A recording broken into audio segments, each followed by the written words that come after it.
Hey, morning, welcome back to Mobility Garage. This is what we've got going for you today. Today I'm focusing on doing some Olympic lifting. I'm probably going to do some kind of full snatch movements, thinking about two things.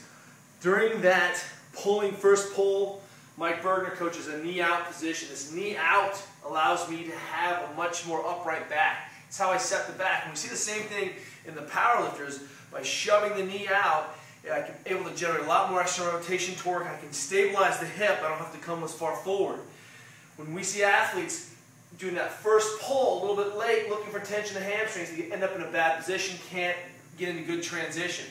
The more we see this kind of extra rotation, knee out in the bottom position, it really sets the back, as Bergner says, allows me to get into transition. And if you look at the 79 kilo Chinese champion right now, in his second pull, he's also in strong extra rotation. We'll see athletes pull, transition to a deadlift, and then that ends up being a big hip buckle. So today we're thinking, how the heck do I mobilize this second pull? Look what I am. It's extra rotation with a very vertical torso. Boy, that looks like Super Frog. So today's homework number one, let's get on some Super Frog, which is basically loading that hip up in extra rotation, kind of capturing that piece. I'm going to put a plate on. Belly is flat because I'm really trying not to get caught in overextension. This is me tipping too far forward because I can't buffer that. So I want to be able to extra rotate, squeeze my butt, support the joint, press hard and release. Let the other knee be the tensioner. It's nasty. You can even prop your foot up to get a little more leverage. Tight, tight, tight. Push the weight up. Release. Oh, come off tension. Are you catching psoas here? Yes. Are you catching abductors? The whole thing, abductors, adductors, all that lateral, or excuse me, medial quad mass, all those medial hamstrings are firing. This is what we're working on, trying to be neutral spine, belly tight, 5 seconds on, 10 seconds moving into that new range. Retest positioning on this thing is pretty gnarly. What you'll find is that you're able to get into a much stronger position. You can even see the position change here, which means it gives me options about where my second pull is and about how upright I get my torso and how quickly I can get into transition and still keep my torso in a strong position. That's homework number one. Homework number two, receiving position means super wall, adductor gnarliness. Part two.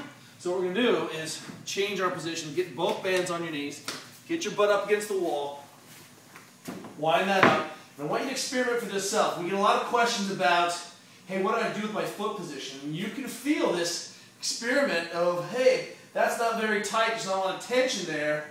Wow, that's a lot of tension there. And that tension in that groin really helps me to kind of create stability. And I got to be tension farming, I got to be torque farming, looking for those pieces. You're like, that's how I blow off the torque, and then the knee comes in and the whole thing gets soft.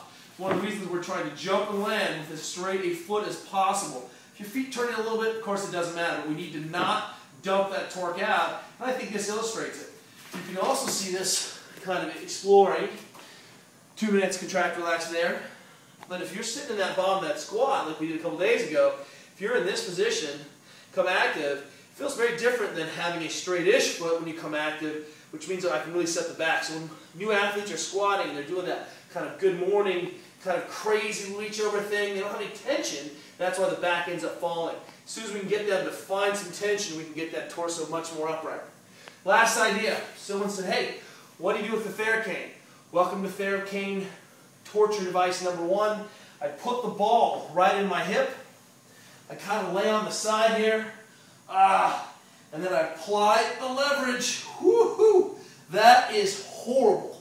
Right into those tight glutes. This could be a ball, but if you have a Theracane, this is one of my favorites.